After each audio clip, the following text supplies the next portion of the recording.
So behind me is one very special car. This is the replica of the John Wick Mustang. So the car that was exactly in the John Wick movie, but this is even better because it has the Coyote 5.0 that gives it about 460 horsepower. It's quite a lot for a car which doesn't weigh that much. This has our connected frame chassis underneath. So if we look at it from the side, you will see that the stance is really nice. So this actually sits lower than the movie car, bit lower. Uh, Most difficult on the car was to replicate the wheels because to get the same sort of wheels is not easy, especially when we wanted them in 18s. That was hard, but we pulled it off. It's here. It looks exactly the same as the movie car and looks awesome. It drives really well as well. Because of the connected frame chassis, not only are we low to the ground, but we have really good handling due to the lowered center of gravity. We also push the engine a little towards the firewall. We do a brand new firewall so that we again try and push the car weights towards the middle of the car. That improves the handling. We have a Ford 9-inch in the back with a 3.54 ratio. This is an automatic, so it has the latest gearbox that Ford has to offer, which is the 10R80E. Awesome gearbox, 10 speed, really nice. Let's have a look on the inside and see how it looks.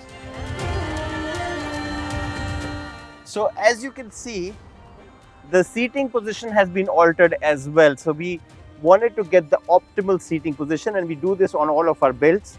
These are custom builds, so we get the owners in and we'll sit them down in the car and figure out the best driving position for them. So the steering wheel is in my grasp, the gear shifter is very nice and comfy, and I have a very good view of the surroundings in this car. On the interior front, there are a couple of changes. We have updated the side door cards a little bit, modified them just slightly.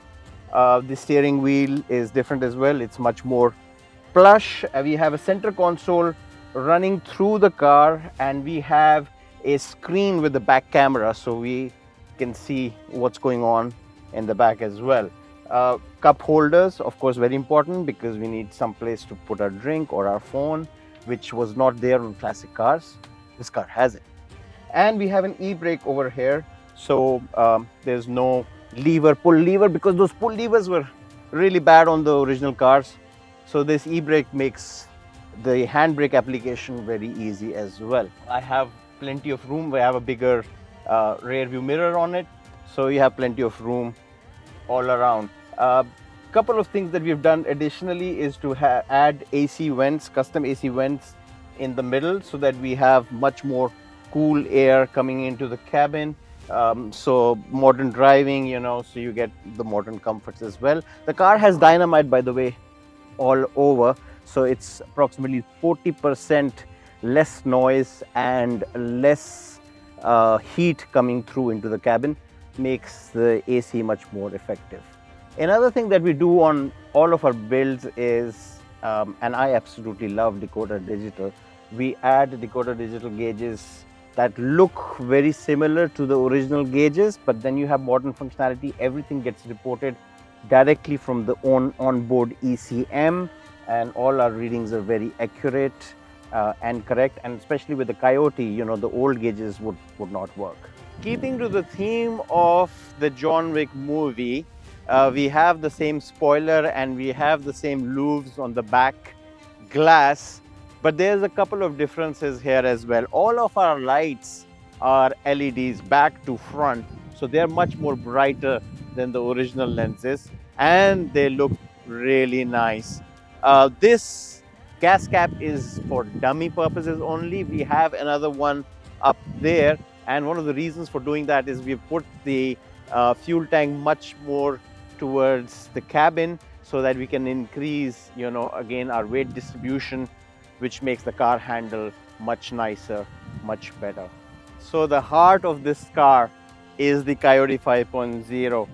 Fills the engine bay, 460 horsepower and awesome torque, 10R80E, which is the latest automatic transmission from Ford. It is an awesome package. This is why the car is reliable, because this is a crate motor. It's not a used engine pulled out from a car. It's actually a brand new engine coming directly from Ford Racing, and Ford Racing has the harness for us to run it in these classic cars without any troubleshooting or errors or codes or whatever. So the car, because of the engine, because of the suspension setup, because of the Wilwood brakes, is a daily driver, and we are proud of bringing all these cars back to life and giving them that reliability that you can safely drive them all year round to work, to leisure, whatever you want to do.